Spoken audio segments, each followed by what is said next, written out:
Welcome to the Galen Trombley Show. You can find me on Facebook at Galen Trombley, on Instagram at Galen Trombley, and on YouTube at Galen Trombley. Spelling GaelenTrombley. Enjoy the show.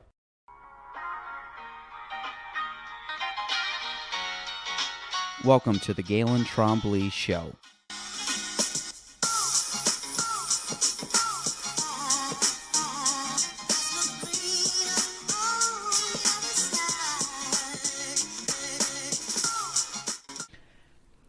Welcome to episode 115 of the Galen Trombley Show, and I got a guest that couldn't have been more timely because we had this scheduled a few weeks before the big announcement, but Monticia Prather is here, and when I found out about this, I was really excited, and so this past week we had past weekend we had like the webinar for the Chamber of Commerce Virtual Awards. And you got the 2021 Trailblazer of the Year award, which congratulations. And for people who do not know you, just say hi. Hi, this is Monticia, and thank you very much. I was pretty excited to have the nomination and be awarded the Trailblazer award. So it's been a great weekend and carrying it right through. So I was pumped when he did it because I'm like, she's literally coming on this week. I'm like, this could not have been timed any more perfect because none of us knew. And I just asked you kind of when did you find out? And you said, what, December? Yes, it was the middle of December. And of course, as you know, because you are a recipient of the award too. I was the reigning and now you're the current. So yeah. There we go. But yeah, so it's something that we keep private until the event happens. So everybody is surprised when the announcements are made. So who called you? Christy Kennedy. She did, okay. Yes, she did. Because Jody called me last year. Okay. Now, you knew about the award, right? You knew what it was. I did. Okay. But sometimes I do events for them, so I thought that she was calling that she was going to send me or maybe ask me to go do another photo shoot or something for them. So I had no idea that that's what the call was about. So we're obviously, I'm assuming, excited. Yeah. Oh, very excited. Okay. Yes. So I always felt, I felt bad because when Jody called me, I didn't know what the award, I never heard of the award, and not the chamber's fault. Just I was not as involved as I probably should be. In the year prior, I was supposed to go, but it was Gina's birthday, so I made the good decision not to go. There you go. Not to drag her. So last year or 2020 was the first time I'd ever gone, and it's a really fun event. Oh, and amazing. So you win this award, which is awesome. Did anybody know about you winning, or did you keep it completely hush? I kept it completely hush to everybody but my parents and my son. I did tell them the day that I got it. And I told Kent Backus because that day that you were getting it. Yes. Wow. As soon as I got off the phone with Christy, I shared it with Kent just because I knew that she was going to also share it with him. So just to be able to coordinate because it was different because it was virtual this year. So that was back in December. That was back in December, yes. And then your parents and son was literally Saturday. Yes, yeah. That's awesome. Were they obviously excited? Oh my goodness, yeah. Very proud, and it was a special moment. So did you find it was hard not to tell people? Very hard, because it was something that was, so exciting, and it's a proud moment for myself, and I wanted to be able to share. Normally you're out telling everybody, but I think that the suspense and when it was, set over the computer, that's what it was. So it was awesome. It's the best part is when you, like, I didn't tell anybody. I didn't tell Gina. I didn't tell anybody at the office. I told, if you were not at the chamber and your name was not Aaron Benner, you did not know. The only reason I asked Aaron is I'm a good friend of Aaron, and I knew he had won prior and I had never been. So I'm like, so Aaron, this award thing, and I wasn't even trying to say I got it. I'm like, so this award thing, like, what do people do at the award thing? Because I was trying to get him to just talk about when they do awards. I'm like, oh, do like the winners have to give speeches? Like, I was trying to like not tell him, but of course he like literally bear hugged me and knocked me off the chair. So he was excited about it. But no, I think it's really cool. So kind of tying that award in, knowing what it stands for, and now knowing it's a really big deal, especially locally, because you recognize that of not just banking, not just community bank, but everybody, which is neat. tell us what you do. Like, how do you think you got to be the 2021 Trailblazer? And I don't want to make it just the award, but it is pretty new for you, so it's cool. No, that's a great question. I think that it has a lot to do with me in my position that I'm in. Not that it has to do with that necessarily, but I think for what I've worked up to be in my position with my company, being out in the community and being able to service different events that are going on. I'm also furthering my education. So for me personally, I think it's, you're always in a state of learning and you want to keep that going forever. So you have to keep striving to make those things happen. And I think that I've been putting a lot in place. So how long have you been at Community Bank? It's been 4 years. 4 years? And Yes. what did you do prior to that?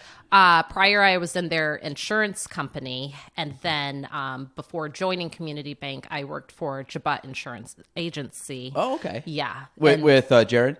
Actually, with his uncle. Oh, okay. The and other. yes, Okay. Yep. Marty and Jean. And they were actually the ones that got me licensed to sell insurance. Okay. I went down to Bryan and Stratton School to get that licensing. So, okay, so you've always been kind of in the business space for a while. yes. Since you grew up from Florida. Was that a long time thing or that? My dad was in the Air Force. Okay. So I was born in Florida. We moved about every 2 to 3 years. But when we came to Plattsburgh, we were here when the base closed. Mm-hmm. And we had my dad had the option of moving one more time, but he was able to get out because he had 24 years in service. Okay. So he got out so I could finish high school in one spot. So I went to Seton Catholic Central. Yeah.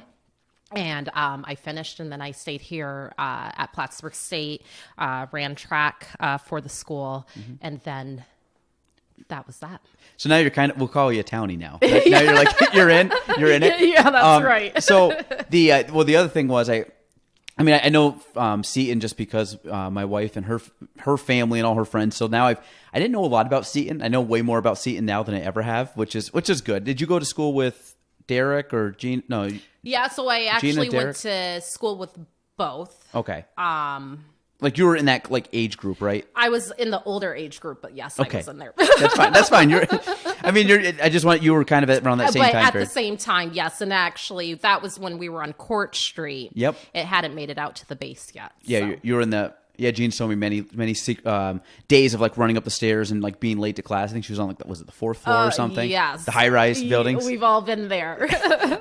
So then you went to Plattsburgh State. And the other thing I wanted to ask you about Plattsburgh State is I went one day and I don't know, we're in the field house and I think we were there for a soccer game. We went inside, we were doing something, and of course Gina played soccer there and our kids are kicking the ball around. So I look up. And I'm like, oh, there's all the track and field records. And I'm going through and I'm like, okay, Verkey. Chris obviously seems like he had every record at some point. Yes. And then I see your name up there and I was like, one, I didn't even know you ran track. And then two, I'm telling Jim, I'm like, wait, is that Monticia? So I told her I butcher her name all the time. But Monticia, I said, did she run track? Is that her? And she goes, oh yeah, she was a really good runner. So what did you do? What was your... So I was a sprinter, but my... sport that I most excelled in was a 400-meter run.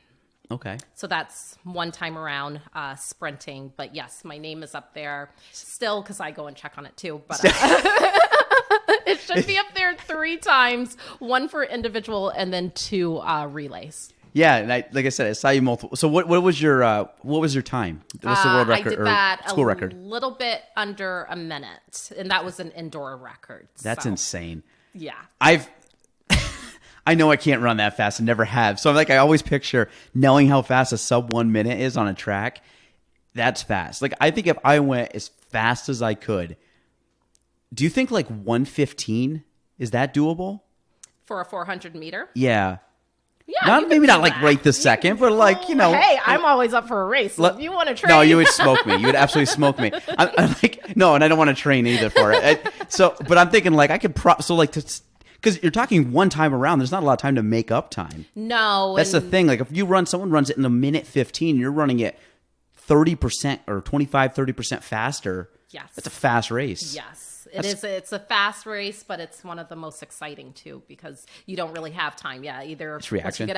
once you get out of those blocks and you get around that first corner, you're in the zone and you just have to pick it up from there. So do you still run a lot now? I do. I have a friend of mine. We go out in the morning, about 5:45, 6 o'clock, and we run 3 miles at least 5 times a week. Oh wow, good. Yeah, Karen Sherman. So I'm thankful for her. Yeah, I was gonna say she's usually pretty active with sports. No, I'm also another Plattsburgh State alum. Exactly. I know Karen from the old Chazy days of coaching, so she would coach there for a while. Yes. Now, what got you into track? So I have been running since I've been in about the 3rd grade. Saying that my dad was in the Air Force, we used to live in Spain for 3 years, and I started entering marathons when we lived over there, and that's when my career really started, and then I've just been a runner ever since. Can you speak Spanish? Not fluently anymore, unfortunately. Could you back then? Yes, because it was good for me because I was young, and children normally pick it up at a faster pace. And I went to an American speaking school, but then we would have to trade throughout the year and go to a Spanish speaking school for a little while. So but I've lost a lot of it, unfortunately. Do you remember? Was that intimidating going to a school where you didn't know the language? Oh my goodness, yes. I couldn't imagine. I just assume. I mean, I took years of French, and I don't know much French. Yeah. I can get around Montreal, like if I saw signs and stuff. But you asked me to speak it.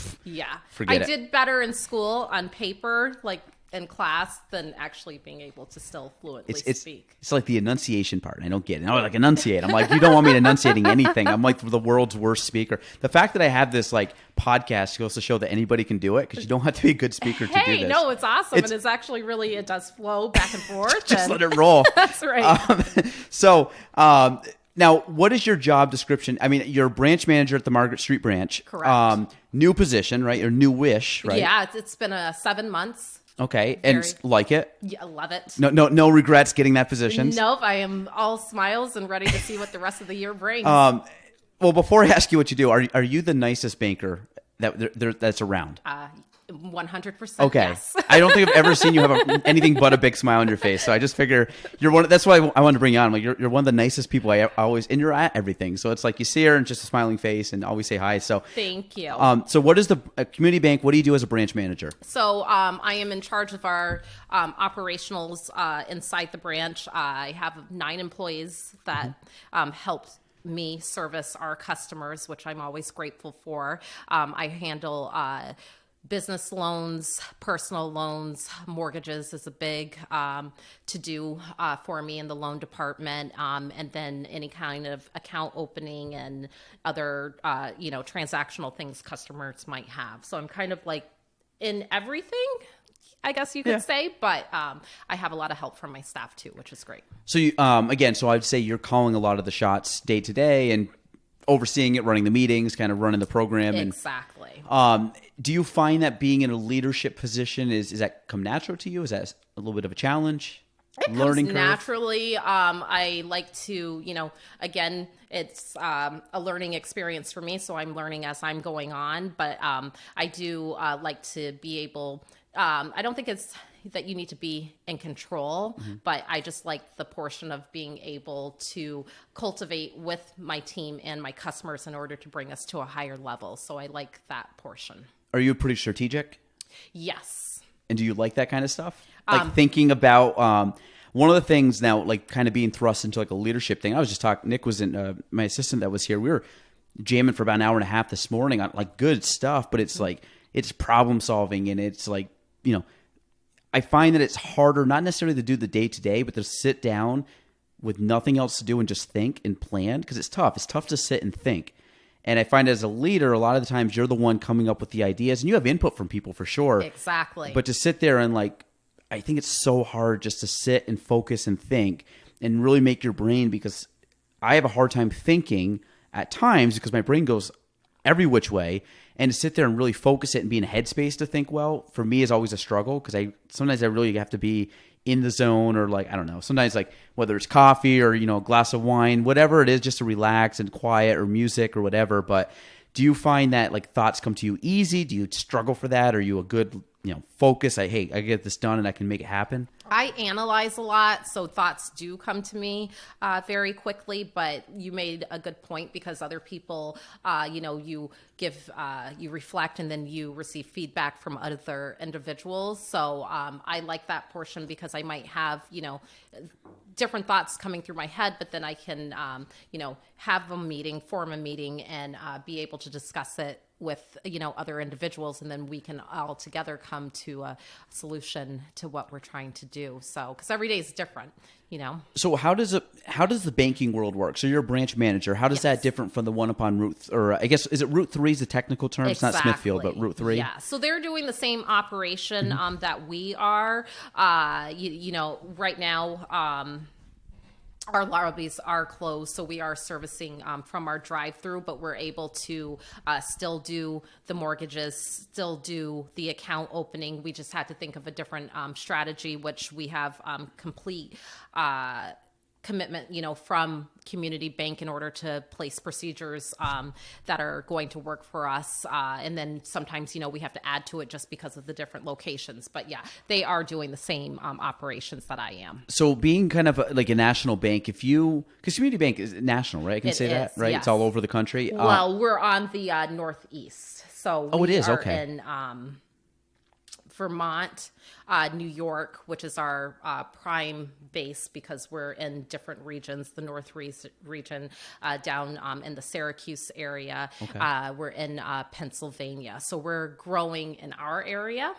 We have over 240 branches. Okay. So that is a plus. Oh, I didn't know. So it's primarily Northeast. Correct. Yes. Okay. So from I would call the mothership of wherever the main headquarters are, what is your day to day? How much of it is branch dependent, and how much is it, I guess, we'll call it headquarters dependent, meaning if your day to day, if they say, hey, or say year or month, and your plans and your day to day, how much of it do you have, I would say, full control or decision-making process on that side versus what you have to do from a banking perspective? And the reason, again, I ask is here, there's nobody telling us what to do. I kind of have to figure it out myself. Right. Meaning I don't have, there's some places if you franchise, you have people that here's kind of a game plan and kind of how you follow it. Mm-hmm. Do you have a lot of that, or are they pretty hands off, or they have a lot of, I say control, but do they have a lot of input into what you do? So we have policies and procedures that we have to follow, but on a day-to-day basis, as long as we're in line with what the company is expecting us, then it's on us to get the job done.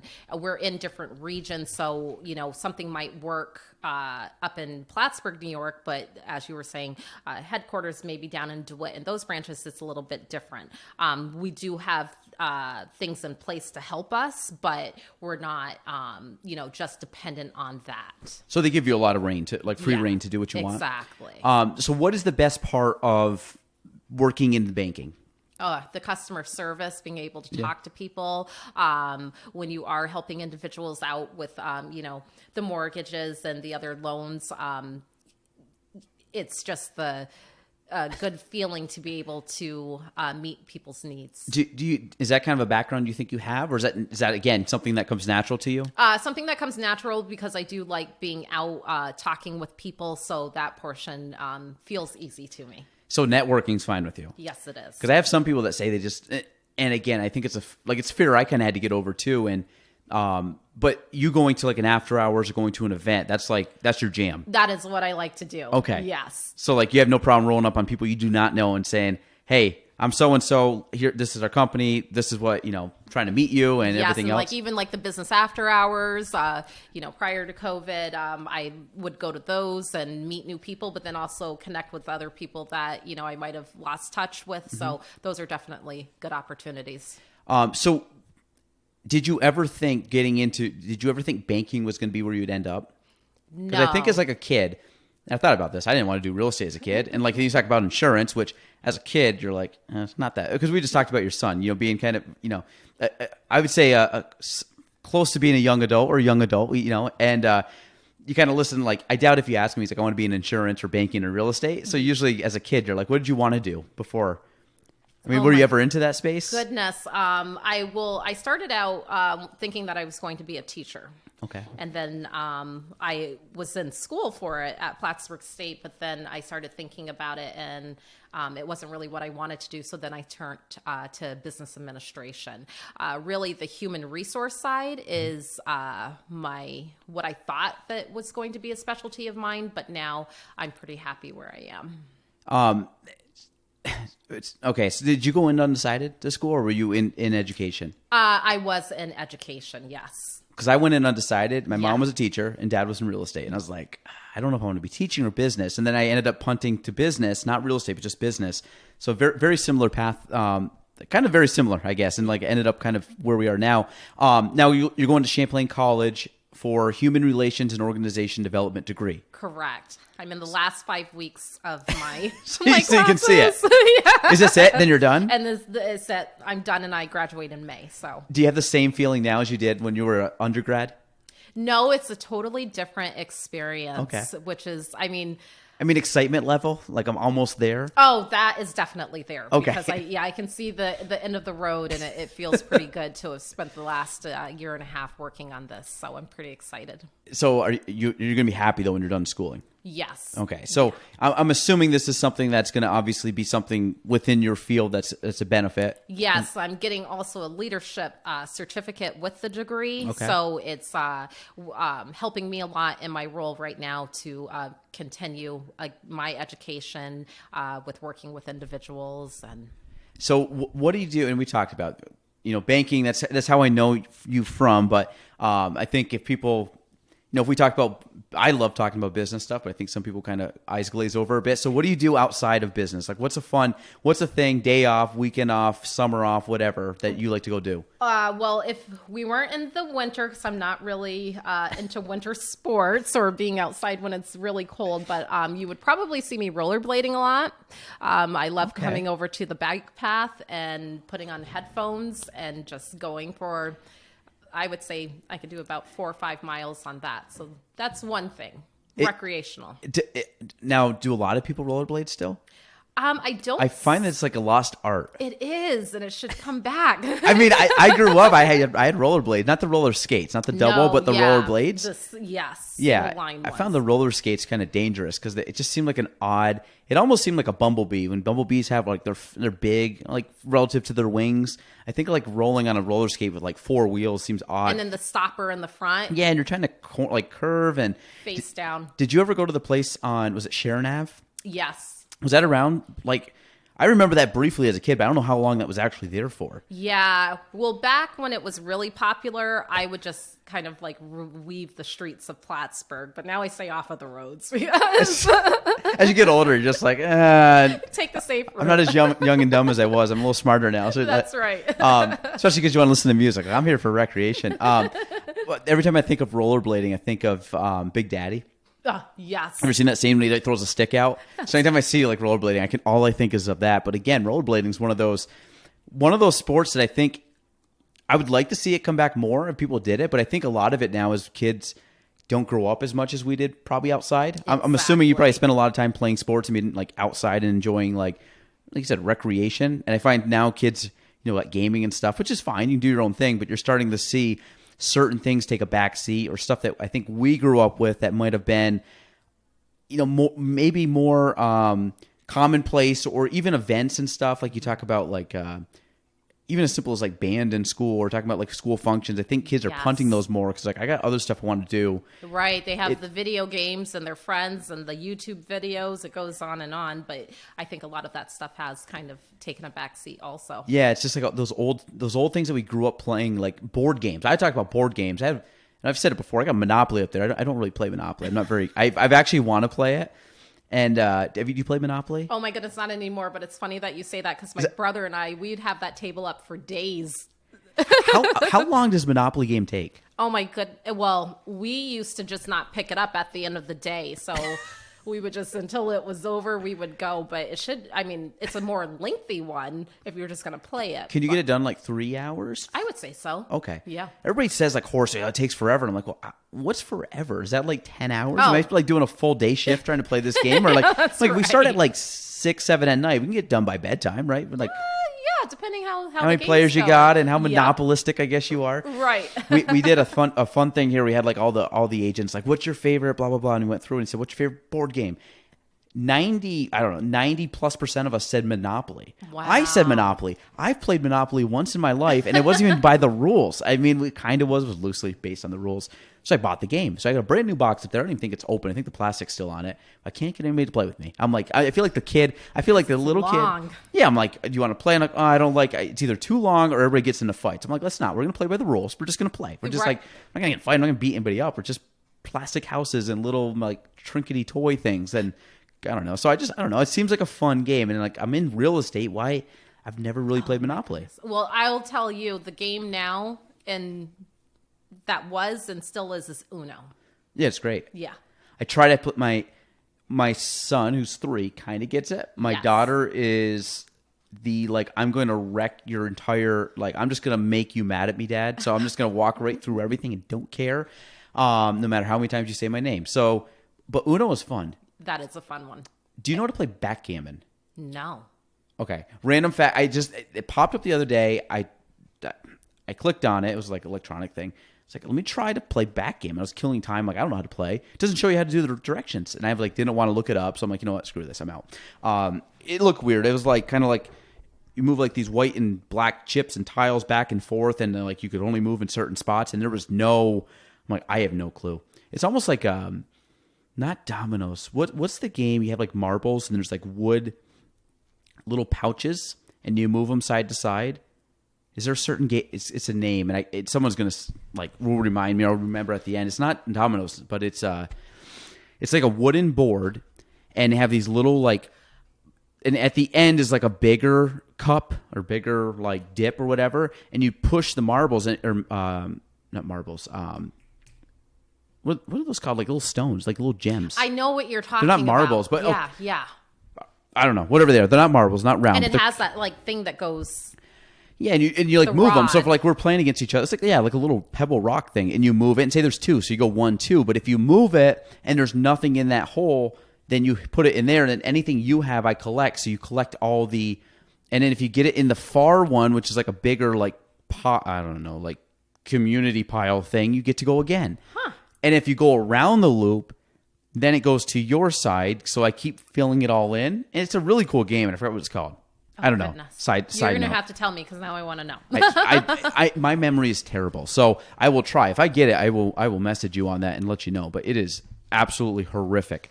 Yeah, just very, very bad. So, okay. So besides rollerblading, do we have any like hobbies, any TV shows, movies, music? Well, I don't know about you, but This Is Us gets me. Okay. Not your show? Gina, I don't watch it. Gina watches it. There you go. But she ends up like almost crying up every single time. Every single time. But yeah, that I'm still into Grey's Anatomy. I think I've watched that from season 1 all the way up to, I think we're on 17 now, something of that nature. And you're caught up to that? I am. I DVR a lot because I don't get it at the time that it's on, but I will go back and watch it. So Grey's Anatomy, I think I've watched 1 episode ever. Gina's caught up. I remember Grey's Anatomy. Now, when it came out, I was probably junior high or high school. Mm-hmm. And I remember it coming out, and it was a big deal. People watched it. It was like one of the shows that, like, the next day, kids were talking about it.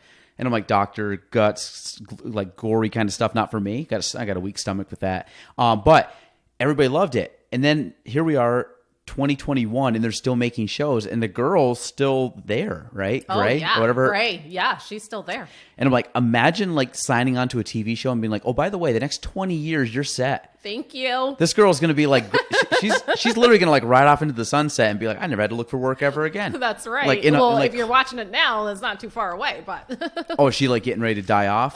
They're going through the COVID stages. Oh. And she actually is in it and is, yeah.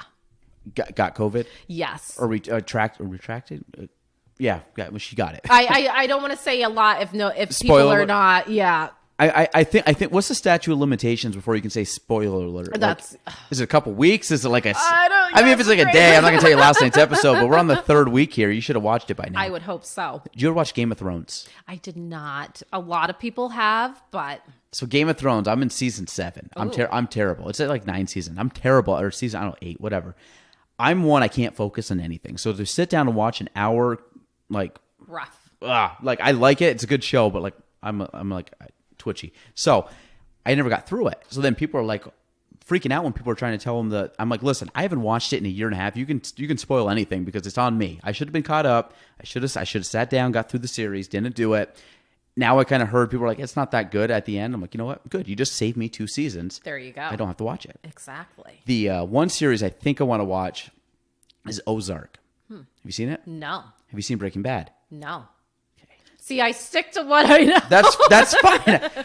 I mean, like so you're more of like not as like action packed. You're more, and I guess maybe Grey's is kind of action packed. It is to a point. In It a has medical world. the drama, yes. It's got like, I mean, there's some like highs and lows. I'm sure there's some like emotional dramas and relationship dramas and life and death dramas, like the typical.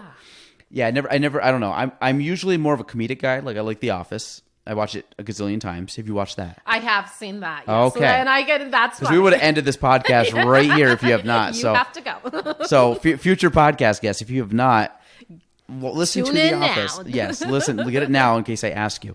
Yeah, so I'm more of a comedy guy, but like the longer series, like Breaking Bad, you got to watch. That's a good one. I heard that was and I good hate too. being the guy saying, watch this, because everybody said it to me, and I'm like, no chance I'm watching it. But this is pre-kids. I watched it, so it was good. Yeah. So like, I'm in a spot now that TV's more of a luxury. Actually, we watched a sports documentary the other day, 30 for 30. You ever watch those? ESPN? No. They're great. Do you remember 1998? Did you follow baseball at all? See, I do not watch sports on TV. Okay. As far as I'll go, which I'm excited for, is the Olympics. But other than that, you won't see me watching. Okay, so it was the baseball. It was Mark McGwire and Sammy Sosa. And they're doing the home run record. I know them. Okay. So that's good. Do you remember the home run record race? That's what it was about. I'm not going to go diving into it. That was it was about. That I got through that whole thing, and that was almost 2 hours. It was 2 hours with commercials, which you could pass forward because again, was it DVR record? Yeah, exactly. Whatever we did that. So we got to go through it in probably an hour and 40 minutes. Which saves. It was great. It was like 20 minutes, but late at night when you want to go to bed, that's a nice 20 minutes to have. That it really is. Like that 20 minutes makes a huge difference when you get older. Yes, it does. So Olympic wise, Tokyo's the next one. Yes. That is summer. Mm-hmm. And it's still considered the 2020 games, even though it's 2021. Correct. Now, are you one that just watches the track and field? No, I'll watch it all. Do you become an armchair swim expert during the Olympics? Of course. Everybody does. Like, can't believe his breaststroke looks like that. That's right. What a rookie. And meanwhile, I can barely get from one side of the pool to the other, but I talk like I know what I'm doing. That's right. And like, honestly, his kick looks really strong right here. And I always find that swimming always leads off. It's always the first half, and then the running's the second half. And usually I follow swimming way more because the time the running gets in, it's like week 2.5 or something. Yes, I'm like, it is dude, late. my Olympic brain is going in. But then I watch it, like Usain Bolt, and I don't know if the U.S. Amazing. I don't know if the U.S. is good. I always root for the U.S., obviously, but then in part me, I'm like, Usain's he's gonna crush you, so I want to watch him. But because you got to just recognize some of these athletes are insane, and but sometimes I get like Olympic fatigue by the time I hit the third week. Right. And what is your favorite Olympic? Give me your top 3 events. Oh my goodness. I'm going to say summer because you said you're not a big winter sports person. I watched the Winter Olympics. Okay. Also because I was going to add that in because the gymnastics is always out of this world. Yep. Track and field and swimming. Yes, I agree on all of those. The only other one that I get really hyped over that I'll throw in there is beach volleyball. Oh, that is good. Beach volleyball is so much fun to watch. That is true. And I think the fun thing is that's always on prime time. And I don't know if it's taped delay it, but I'm a sucker for beach volleyball. I'm not very good at volleyball, but I love watching it. And swimming is great. Running is great. Beach volleyball is great. The thing is with gymnastics, though, I gravitate more to the women's gymnastics than the men. Yes. And I don't know what it is. Me too. No offense. I think I watch guys. I've done some like working out stuff on the rings, and it is very, very hard. Mm-hmm. But there's a lot more. It's almost like women's figure skating. I have more interest in than men's figure skating, which is weird because I just think it's more iconic. Where if you look at like, there's not a lot of men gymnastics that I'm like that. That guy was a male gymnast. But then you start hearing like the women gymnastics, and of course, U.S. is a lot better women's team. Exactly. So I always get like really into just the women's side, where the men will be on it, but I don't pay attention as much. No, It's weird how like you gravitate to like even beach volleyball. Sometimes I go more towards the women because they had Misty May and Carrie, I forgot her last name. Yes, but they were like so dominant. Amazing. So I kept watching. Like, I mean, the guys were decent, but they're going to lose in like I don't know, the quarters. These girls are going to win the gold. So I was in it. Yeah. And actually, it's funny that you say that, because if I had to choose a fourth, it would have been figure skating also. Okay. And it either, for me, it would be the pairs or women. They seem to. Yeah. I don't know what it is. I think it's because the U.S. is stronger. Mm-hmm. That's where I think it is, because a lot of it I tie around, obviously, our country. The winter, though, I really like skiing and snowboarding. Oh, wow. Like, I don't know why downhill ski, I'm not very good at it, but I like it. But I just think it's like a race. So you get the clock and you're just like watching them go. To be honest, it's a train wreck too. Sometimes they crash, but you don't want them to crash. But like part of it's like when they're up on like one ski going, like, oh my God, I'm stressing out here. And then when they do like the half pipe and stuff and all, like they go down and do like the jumps and the flips. Yeah. It just looks cool. It's like X Games all over again, but it's better because it's the Olympics. Well, it's dangerous, so it looks. If they could do that, then. I mean, meanwhile, that's why they put curling at like MSNBC, like the one you never see. Because they're like, we're gonna really put the ones that are gonna hype people up, and then meanwhile, it's like don't have to go to a commercial. Yeah, it's like you get the Norwegians and they're rolling this block across the ice, and it's like, oh, it's kind of boring. Nobody knows the rules, like shuffleboard. Like it's fun if I'm on vacation with my parents and in retirement home, but not necessarily at the Olympics. Oh my goodness! But it's funny that you say that, because we have Disney Plus, so we watch a lot of movies, and we just watched Cool Runnings. My son, oh my God, really liked that movie. You dead yet? That's a great movie. That was it John Candy in that? Yes. John Candy is one of my all-time favorites, but Cool Runnings was what, the 88 Calgary? Yeah. True story, too. It was, and it was an amazing one. I just remember the guy with the egg, and he had like the egg, and he had like cradle. Like, I just remember when they crashed, and he just turned. I forgot the guy's name. He goes, "You dead yet? Are you dead, man?" That was it was pretty wild. I think they still have a bobsled team, right? They do. Which, I mean, I guess as long as they can practice, it's fine. Because you got to think a lot of them are sprinters. Yeah. Like that's the transition to bobsled. Because I think was it who was the U.S. hurdler? Very good U.S. hurdler, and she went to she came to Lake Placid, and she was training. Is it Lolo or what was her name? She was a hurdler in the Olympics. I think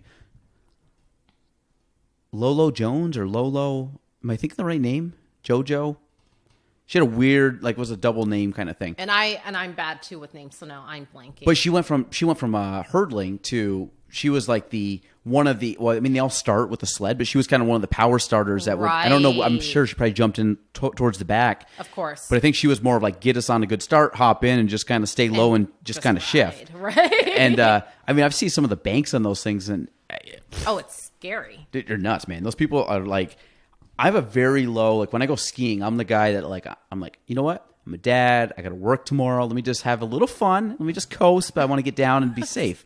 I want to be warm. I don't want to fall because I get wet. And the people that have like no fear, it's just not me. And I see like little kids now being more in tune with little kids, seeing them just jump around and jumping off couches. I'm like, you guys are nuts. Because I wasn't that as a kid. I was very cautious. I was like, I'll jump, but like, is there any danger? Okay, well, let's go. Right. Well, me as a runner, I never wanted to break a bone. Can't break a leg because I'm not going to be moving so fast. So I've never gotten into skiing, but it's quite the to-do.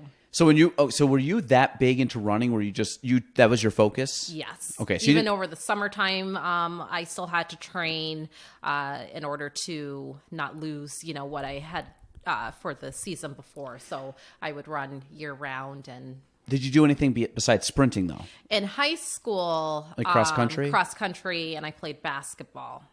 But do you find like sprinting versus cross country is very different because different body types, different muscles, different like adaptations of your body? Right. So that basically conditioned me in order to be where I was as a sprinter. So it helped me more than anything else. Well, I think that's when you go back to like Usain Bolt, the fact that he could run a 10, what was it, the 100, the 200, and then he did like the relay? Oh, yeah.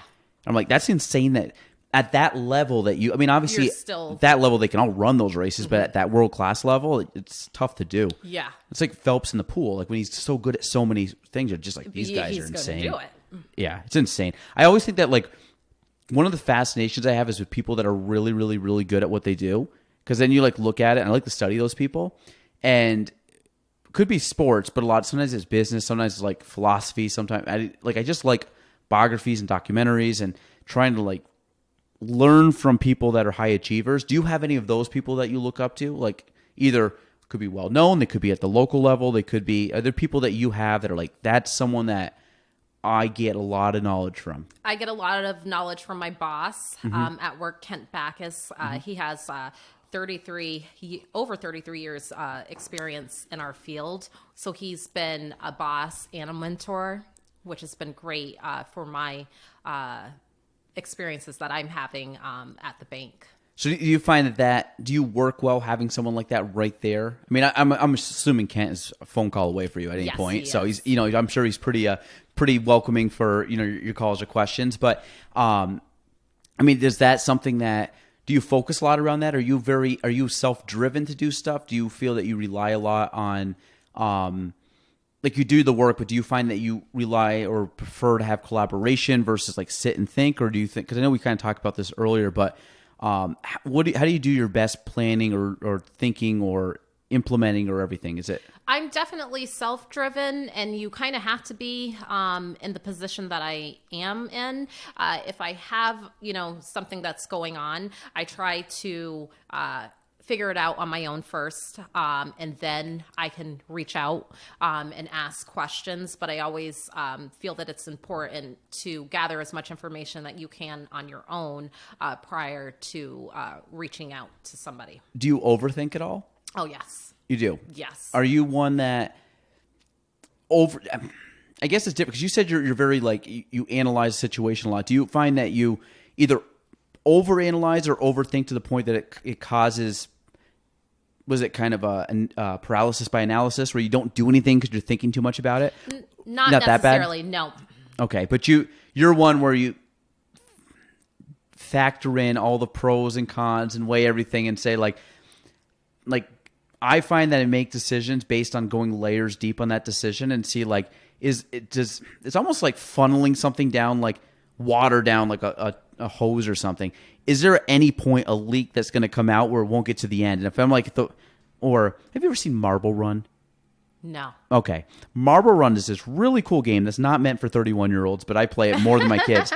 It's this game where you build this like contraption up, and it's all these like pipes and tubes and little like obstacles, and you drop a marble down it. Okay. And it basically like, it's like a thing in the mall, and just goes around, and it hits all these things and spins and drops and everything. It's really fun. Where's it going? Yeah, and it's like it's pretty addicting. So, and again, it's not meant for my age; it's meant for young kids. But if you're like, that's what I feel like my decisions are. Is I try to like drop a marble down and make sure that it gets down to the bottom. Where if there's a point where I think that there's going to be a failure, maybe not necessarily failure, but something where it's not thought out enough, and I know it's going to become a problem, then I like recalibrate it. Meaning like, sounds good, but is there some reason why this would fail, or some reason why this is not polished enough where we could put it into play? Do you have that thought? Not necessarily. My thoughts are more, okay, if I'm trying to accomplish something for somebody, I'm thinking of all the, maybe those like, what you're talking about, those like fires that could happen. I try to get them ahead and then try to solve it before I actually would drop the ball down. And it's kind of, it's a game. It's fun. Yeah. I always like play, like I like a puzzle guy. Now, how do you stay organized during the day? Like, do you have any hacks, time management hacks, productivity hacks? Not necessarily, because sometimes my day doesn't start until after we're closed. Okay. So I can go out and I can help everybody with what they need, and then I come back when I have time on my own to kind of get things in place. But some things take precedence over other issues, so it's just about kind of like knowing where I'm at and what I need to get done. So are you a list person? Not necessarily. I probably should be more of a list person. It's all up here. So you are pretty, like, you got a good memory. Yes. Like I'm saying my memory is so bad that I have to put down on a sheet of paper like what I want to do that day, because I will blank. I think there's a problem with me in that sense, meaning I know what I have to do, but there's stuff I totally forget. Right. But, I mean, the calendar works too. So Outlook, because I, like today, set the appointments, those types of things, they need to be written down so I don't forget that. But normally during the day, I can say, okay, A, B, and C needs to get done, and then I can prioritize which one needs to get done first. So are you a big calendar person? Yes, I do. I do utilize one on my computer and one that carries around with me. On your phone or hard copy, like paper? Well, paper, phone, and one at work on my computer. So I had you know Alex Berry? Mm-hmm. So Alex comes on, and Alex is like, I still use like a day planner. And she still writes down on paper. And I'm like, and again, absolutely brilliant person. And I'm sitting there, I'm like, so you just scratch it off? Is it pencil? She goes, oh no, it's pen. She goes, there's a lot of scratch offs by the end of the day, by the end of the week. And I go, I'm so much, I like lists. Like I like writing stuff down. Like I have a notebook to write stuff down for notes and to-dos and stuff. But when it comes time to like my calendar, it's all digitized. It's like digitized. It's like Google Calendar. Okay, so it's synced to my phone and synced to my computer. Oh. So I basically have one calendar that just syncs up. So everything goes on like that master calendar. Of course. But my to-do list, like, okay, I typically write down 5 things I want to do per day. Mm-hmm. And those are the things I try to get done. Now, do I get them done all the time? Probably get about 10% success rate. But I would say out of the 5, I probably get 1 or 2 or 3 done. So then every day you just keep chipping away. Like I think you were saying before, like, tomorrow's a new day. Like if I don't get it done, get tomorrow. That's right. And, but I'm a list person, but it's more, list is pen and paper, calendars digitize. Digitize? Is that how you pronounce it? I would go with that. Okay. Sounds good. Yeah. See, I got to say it more confident. Yeah, that's how you do it. It's like, it's all how you carry yourself. I find that I think people know. Confidence. We were just talking about like parenting. Like they think, kids think we know what we're doing. Like, honestly, no, buddy. I'm just rolling, man. Today was a new day. Yeah. Just like, I just think of like the stuff I say now to my kids that make me think, I'm like, my parents had no clue what they were talking about when I asked them that. But like, as a kid, I was like, no, mom and dad said that was the way to go. And that's what you just took it as gospel. Like they're right. I'm wrong. So, oh man, so what is the parallels between being from parenting to the business world? Do you find that you have a good balance? Do you find you take stuff back and forth? I don't necessarily. I think that I have a good balance that's going on. I pretty much, once I leave, I'm not carrying anything home with me.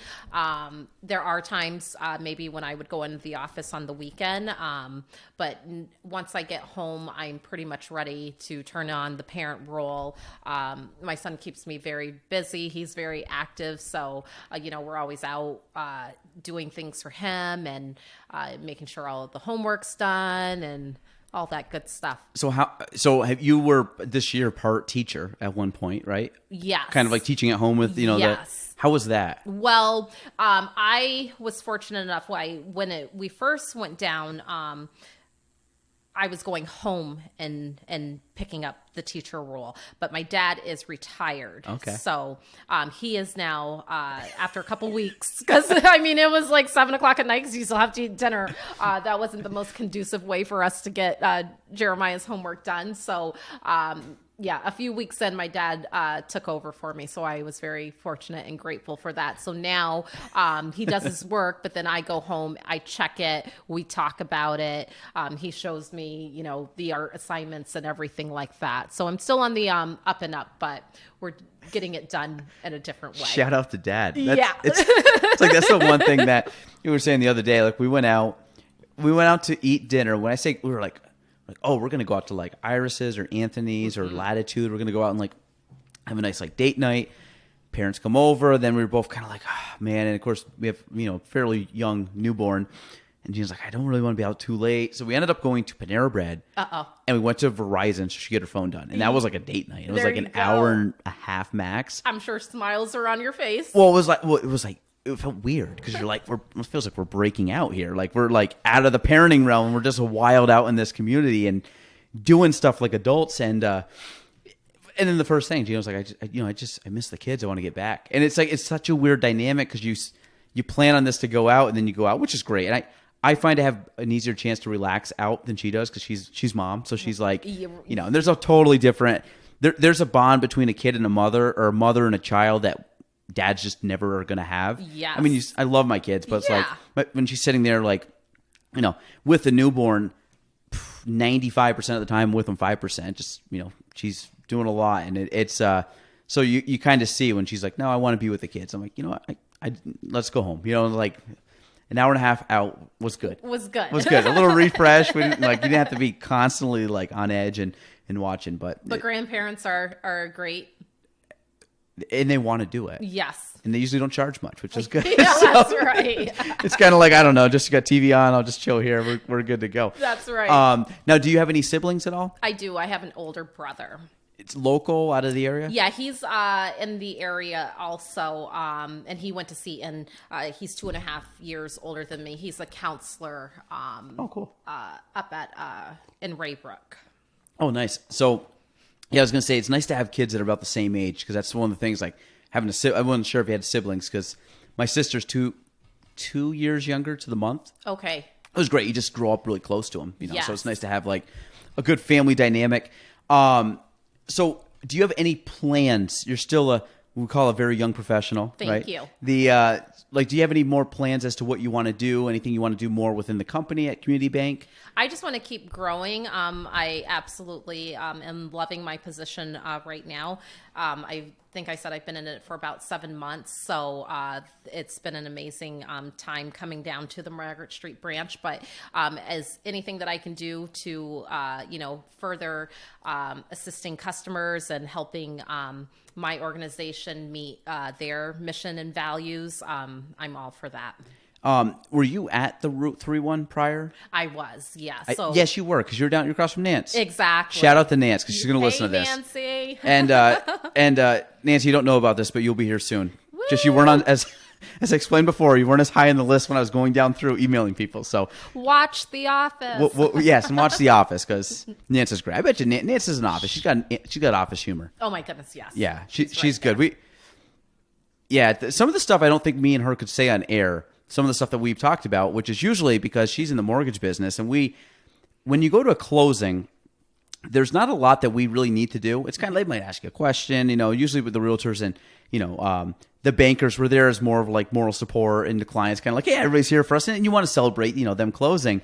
There's not much we really do besides like hobnob and just kind of network. With the smiles on your face. With the smile and just chilling. So usually I get paired up with Nancy, whether it's on one side of the table, over on the couch, on the chair, wherever. And usually we talk about anything but real estate and banking, and I always have a great time. So Nancy is, I would say, very close to you, and just always in a good mood, always excited, always happy. One of my favorite people. A heart of gold. Yes, and she does. She's just a time. She's a good time. So we'll get her on. She'll be. I think she'll be excited. Maybe not. Maybe I think she'll be okay. Nancy reminds me she'll be nervous. Yes. She'll be nervous. She'll be sitting there, and I can see her being like, "Keon, I don't know what I'm doing." I'm like, "Nobody knows. I don't even know what I'm doing, Nance. We're just rolling. Ready? Go." No, just like freak her out. But no, it's not that bad. We'll make it. We'll soften the blow, Nance. It'll be a good time. We'll have fun.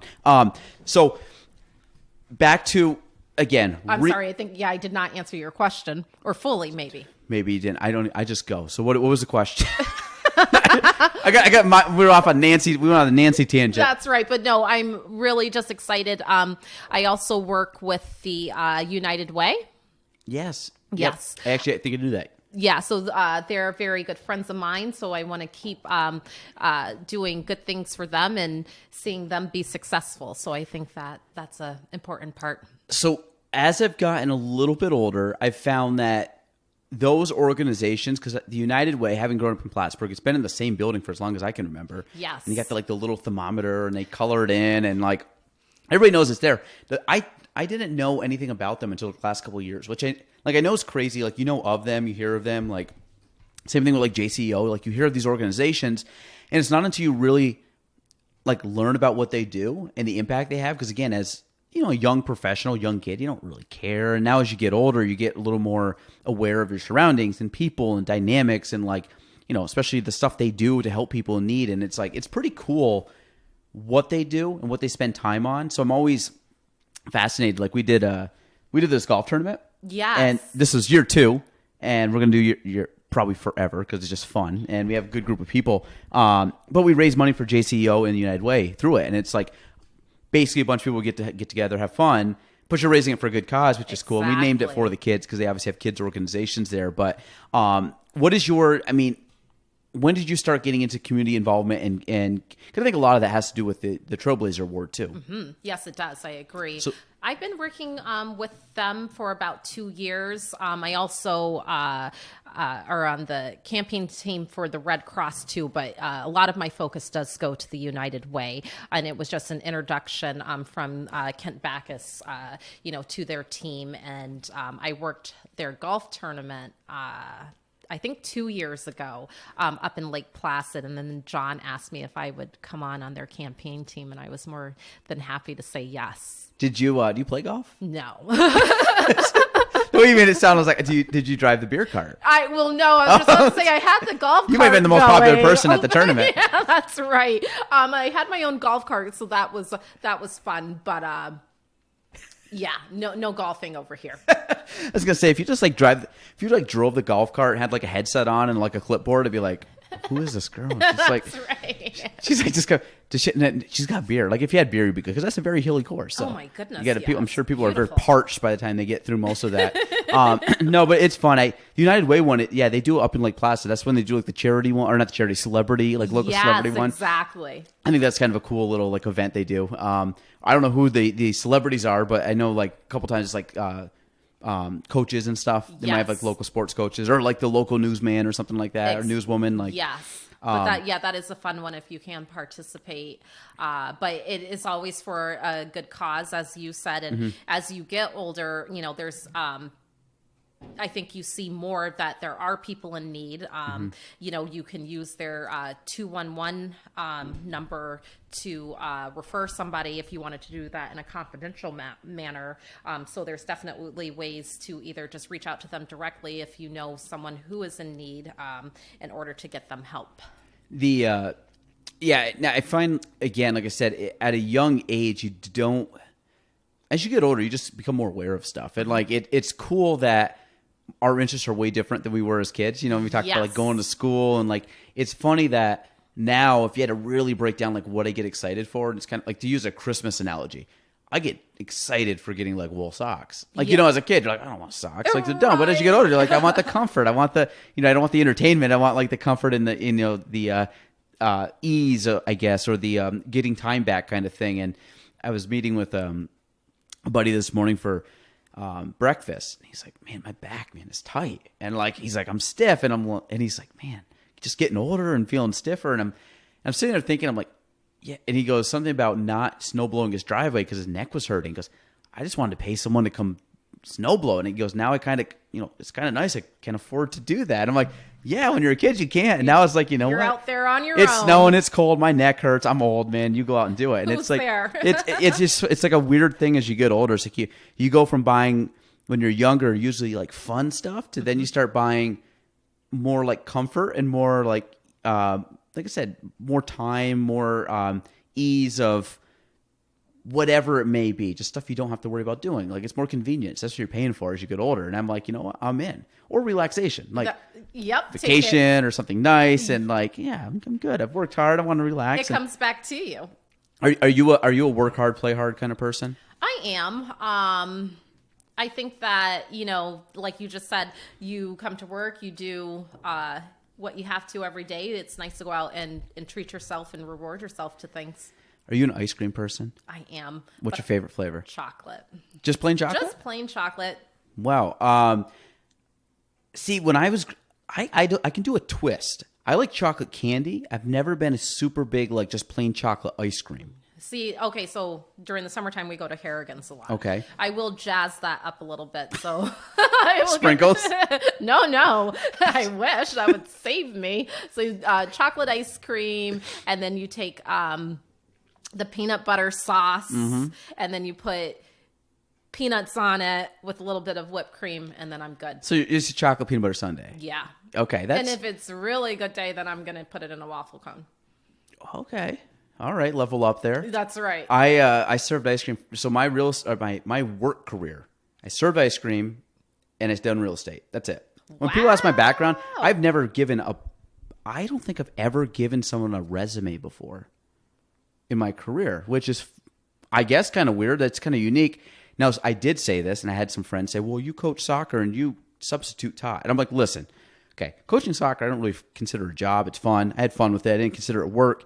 And then substitute teaching, honestly, I was in college. Like, that's nothing, man. I showed up, I watched kids. I actually read half the time because I didn't have kids in the class. So it's not like you have to prep for anything. I'm like, I'm just showing up, making sure the kids are like kind of paying attention. That's right. And you don't get paid a ton, but it's like better than just sitting at home. Yeah. So I was like, whatever, I'll go in, put it in a suit and tie, put shirt and tie. I wasn't that fancy. Shirt and tie, and then go. But yeah, so the ice cream, I think to this day, I still have the muscle memory to make a pretty good cone. Oh. Because what people don't realize, making an ice cream cone, people put way too much motion into it. Have you ever tried making an ice cream cone? No. Soft ice cream. Soft ice cream. Soft. Oh, yeah. No. Okay. Mm-mm. No, hard. Don't cheat. Hard ice cream. That's she's over there like making like a scooping. I'm like, you got time. The problem is when you pull a soft ice cream machine, the gravity works against you because it starts coming like it's coming down. It's not like you're scooping and this up. Straight. Yes, and you got to do the loop, and the problem is everybody gets there and they start doing this like weird motion with their hand, and next thing you know, it's like looped over the side. Yeah. But to get that like tight twirl. Yeah. Or like an upside down, almost like an upside down like screw. Yes. You got to keep it tight. You got to keep it like it. There's a technique to it. Now you probably aren't putting it on all the way either, so you don't take that handle. Well, what you do is you start out slow and then you build, and then you do go kind of fast. But the thing, this is nerding out in ice cream here. Sometimes temperature affected it. Like days that it was really warm, as crazy as that sounds, like it heats up. It gets the booth, whatever you're in, it gets a little bit warmer. So I always found that the ice cream on really hot days, especially if you're using it a lot, it would get a little more soupy. So you would have to go a little slower. Okay. And there's some days you literally could crank on that thing from the start and it'd be like, because if it was a slow day, cold day, whatever, a lot of it had to be dependent on how often you used it. So obviously hot days, a lot of people are coming and it's also hotter in the room, that it would come faster out of the spigot or whatever you want to call it. Yeah. And those are the ones where I'm like, okay, buckle up because this could go all over the place. And there's some days you're just sitting there holding it. It's just this slow motion. There is a fine line, but I think that it's one of those funny things in life. You're like, oh, I can make a cone, and then I'm like, okay, make it, and you look at it, no, you can't. And it's not like you show up the first day and get it. I mean, it takes a little bit of practice, but you can get to the point where you can. I think I used to do 4 cones at a time. So you'd bring the cones in your hand like this. So you'd do like one and put it in your pinky, do the next one, do the next one. So you'd basically impressive. Be like, so you'd hold it like this. And you almost had a rack in your hand as you're going. Now you weren't doing largest because the weight would be too much. But if you're like, hey, give me a couple smalls. Baby cone, yeah. A couple small, do a medium, and hand it out. So you'd be like, and hand them all out. It was like when you go to like almost like a hibachi grill. And the guy's like showing off with the knife. Oh, yeah. That's about the equivalent of showing off at an ice cream stand. That's about as much as I got. I can put 4 cones out at once. But so just plain chocolate is like your go-to. Yes. You a Stewart's person? Or are you just like soft ice cream? I would eat either. I'm not picky. Are you a big ice cream person? I have. The only reason I say big ice cream, some people like sweets, but they like cookies and candies and like cakes. Well, like the other day, we made chocolate chip bars, and I put chocolate ice cream with it. So okay, good mixture. Yeah, that's okay. That's fair. But it's not an every night thing. I'm a cookies and cream guy. Ooh. But every night, I'll be honest. I told my friends beginning of COVID, I was a year ago. If you saw me a picture a year ago to now, I was like lean mean back then. Now I'm a little thick boy. I call myself like a little more stronger. I'll call myself. I'm not really stronger, but a little more. Yeah. So what happened was over COVID, I'm like, dude, I need to. Like I'm going stir crazy at home. I got to find there was no routine. Mm-hmm. Like when we were like, you watch all these TV shows and talk shows, like, oh, for COVID, we want to make sure if you're home, find a good routine. I'm like, listen, I got 2 kids. I'm just like trying to get. I got calls scheduled here. You don't know when the next thing's going to come out when they're talking about this part. Like my industry's got this, and like. It was just chaotic. So I'm like, I need something. I need something to keep me like grounded. We had a gym. in her back garage that we literally finished like a month and a half before COVID. It was like the perfect timing. So I went out and I started like lifting every single time. I'm like, great. I'm going to lift. I'm going to gain weight because I was pretty light. Like I'm like, I got to get some strength here. I'm a little guy. So I ended up doing it. It was all good. It got to the end of the summer, kind of hurt my, I don't know if I actually hurt it exercising, but I ended up kind of like tweaking something in my back. So I'm like, okay, I'm going to slow off. And I was eating to try to gain weight because I'm like, you got to eat, gain weight. So then long story short, I ended up just like not really doing the second part of like the leaning out that I wanted to, which is whatever. It was fine. I played golf, wasn't really working out. So that's what I'm saying now. 2020, ate a lot of ice cream in 2020. There you go. Yes. So, because it helps you gain weight. I mean, I don't know if you knew this, but eating a lot of ice cream actually helps you gain weight, which I wanted to do. And now, and I'm fine. And then I just we had a kid. So I'm like, we're just rolling in and we're winter weight, we're good. So no, well, we actually substitute movie wise. My son's into Star Wars movies. So, okay. Movie night now entails popcorn, which. Classic. Yeah. Not plain popcorn. No. Okay. I was going to say, I know where you're going with this. Not just plain. That's right. That's just dry. It has a little bit of goodies in it. So you have to add the gummies and a little bit of like the M&Ms. Oh. Yeah, I do. Oh, you're a sweet and salty girl. Yeah. Okay. So, you put M&Ms in there, you said? I do. That's good. That's peanut butter ones. Or not peanut butter, peanut ones. You know what's crazy? I'm 31 now. I've never in my life put candy in popcorn. Do it. And you know why? I don't know why you literally just said that to me. I'm like, oh, I love trail mix. I love anything salt and sweet and salty together is great. Like a little bit of gummy bears, the popcorn, the M&M. I don't know if gummy bears because sometimes gummies. But if you were to put the M&M, sounds amazing. Oh yeah. That sounds just fantastic. You would like that. Even if it's the popcorn's a little bit warm, and even if it got a little melty. Exactly. Ooh. Wow. My mind's blown right now. Right on. I don't know why I never thought of that. I'm sure they do it. I'm just like oblivious to this. I'm like popcorn butter. Like popcorn. Do you like cheese on your popcorn? No. I don't like it. It's on your fingers. Yeah. I'm a texture guy too. So again, a couple of my friends, my wife will tell you this. I wash my hands way more than I should because I don't like stuff on it. Because if I'm cooking, I'm constantly washing my hands. Yep. Like putting like raw meat, or if I'm putting like oil or something, or like olive oil, and it gets on your hands, it gets on your clothes, it's done. You're ruined. Exactly. So I always say clean people. I try to be clean. Tell the kids like, listen, we're gonna wipe our hands off before we run off your chairs and grub up everything in the house. Like at least you're here and contained. Because my daughter is. Give that girl some stuff on her hands; it will go everywhere. She's a wild on child. On the walls. Oh yeah, I always just call her messy. I'm like, you're just messy. She got face, hair everywhere. Absolute sweetheart, but my God, she can find the dirty in like everything. That's right. And my son is like stuff on his hands. He's like, wash my hands. I'm like, oh, wait, those down. It's her. She's not a problem. Grudge. Ugh. So, no, that was great. So Monty, anything else that you have? Anything else that we do not know about you? Not really. Like, close the book. This is me. No, actually, the other thing, which we're going to go one more time back to the award you got. Did it feel weird accepting it virtually versus in person? I'm sure it would have been, because you went last year. Yes. So the whole event is just amazing. There's some type of theme. It's a good night, so everybody's up and talking.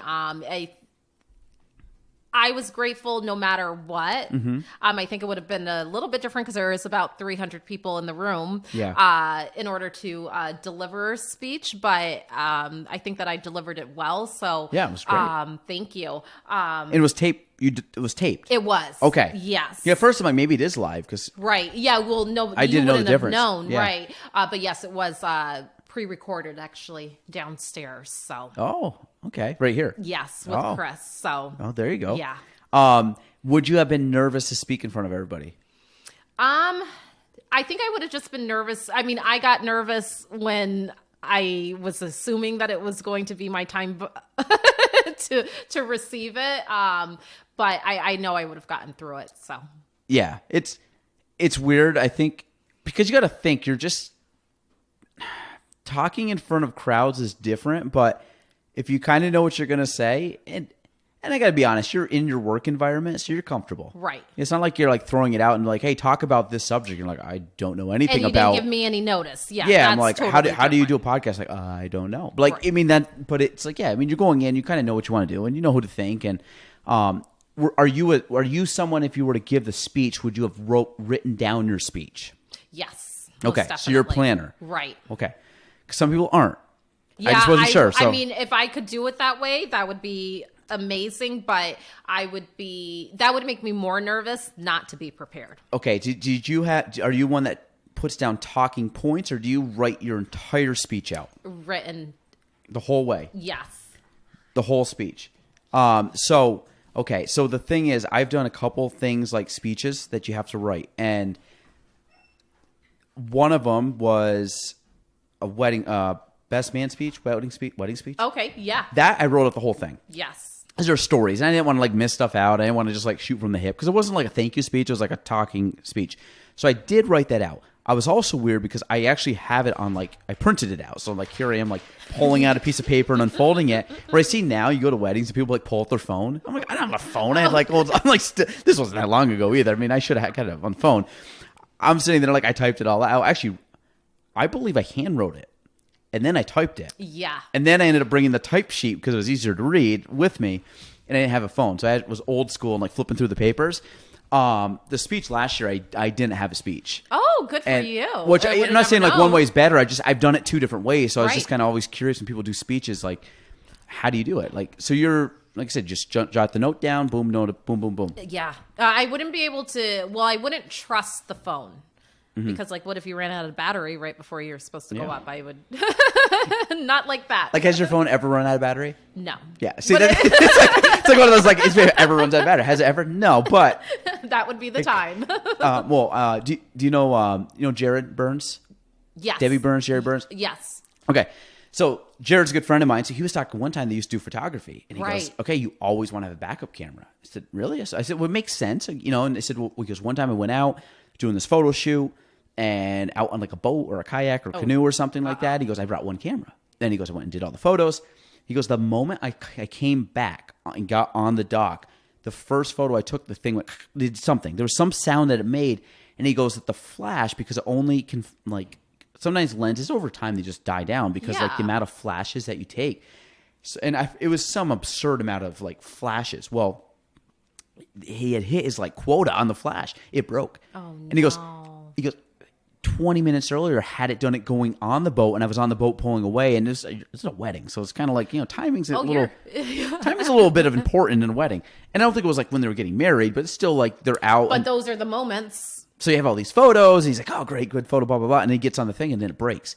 And he said, he goes, I literally was so scared because he goes, did I lose the footage? Did I lose? And he was, and you're not doing that again. He got the footage. The lens broke, or the lens or the camera, one of the two, the body.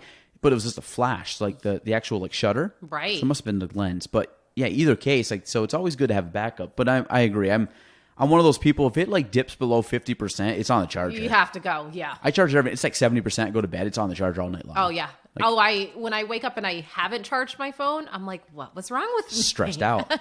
Yeah, I'm like, everything's fully charged at all times. My computer all the time is all charged. And people are like, you shouldn't charge it full all the way. And I'm like, no. I live between the 80 and the 100. That's right. If it's below 80, it's getting charged back up because, yes. I don't know. It's just like, that's it. I just don't want to be caught with no power. So Monty, that's the new name. We're rolling with that. We're rolling with that. My friend, so. Ryan, Nancy, I'm sabotaging your group. I'm in the Monty crew now. So if people want to, actually, again, Galen, we're going to go back. Trailblazer Award. This was what, Saturday? How many people? Friday. Friday, you're right. Sorry, Friday. So today is Wednesday, less than a week. How many people do you think reached out to you between Friday and now? It's been 100, 200. Like, I'm sure I saw the Facebook post and it blew up, obviously. But like, yes. I'm sure you had a ton of people just reaching out. I did. I've had people that I know, people that I don't know, because that know of you from the space. That know of her, yes. But you can now contact people like on Messenger. So I'm getting, Congrats, yeah. Yeah, congrats. That way, people have reached out to my parents to give me congratulations. It's just been a really, really good feeling. It's pretty crazy when stuff like that happens and you realize like, oh my God, like you're still the same person by all means, but then it kind of validates what you've been doing. And it's like, oh, a lot more people than I knew took notice of this. And that's really cool. So. Yeah. It's a great feeling. I was going to say, it must feel good. It does. Yeah. I'm still, I haven't. You're still beaming. You haven't stopped smiling since you got here, which is good. So if people want to reach out to you, if they want to reach out to, your branch, how do they get a hold of you? So I am at the 9 Margaret Street branch in Plattsburgh. There's a few different ways that you can get in touch with me. You can call the branch.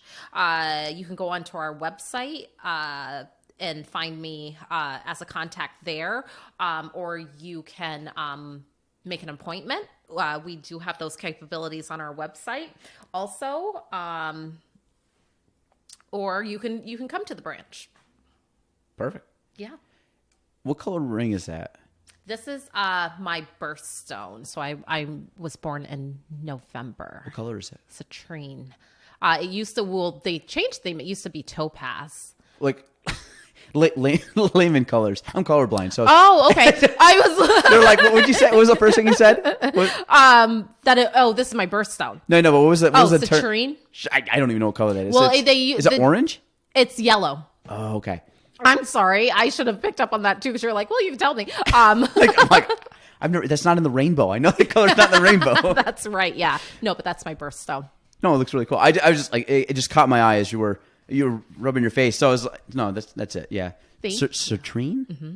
Citrine. I'm saying it for citrine. Never heard of it, but there we go. That's cool. Yellow. Yeah, I'm colorblind. I thought it was orange. So no, it's all good. No, that's okay. I mean, close to what. This is the what's it called? Like the shiny object thing when I'm just diverting all around. Right. So you put it up, it caught my eye. I'm like, what is that? There we go. Now I learned a new term today. So, Monticia, thank you so much for joining me. Thank you. This was fun. Thank you for everything you're doing, continue to do, and obviously, congrats again on the award. I think anytime you see people getting awards, and obviously the people that got them this past Friday were well deserving. But it's cool when you see, like, especially people you know and people that like. Not to put anybody down, but like when you know the person and like are super pumped and like, hey, I know they like firsthand deserve that kind of thing. That's what gets me excited, because some people you see getting like, I don't know who that person is, but I'm sure they're doing well. And then you won, and I was like, yeah, I think I did like a fist pump. Gina probably heard me from the other room. I was barricaded in my room with kids running around, so I was like, I want some peace and quiet. But that's right. It was good. So congratulations. No, thank you for cheering me on. Again, it was a honor to be able to accept the award, and the Chamber of Commerce. I thank you again, and we'll see what the year brings. There you go. All right, that is it. That is episode 115 of Monticia Prather. We're out. Thanks for listening to the Galen Trombley Show. If you want to reach me, you can go on Facebook at Galen Trombley, on Instagram at Galen Trombley, and on YouTube at Galen Trombley. The spelling, GAELANTROMBLEY.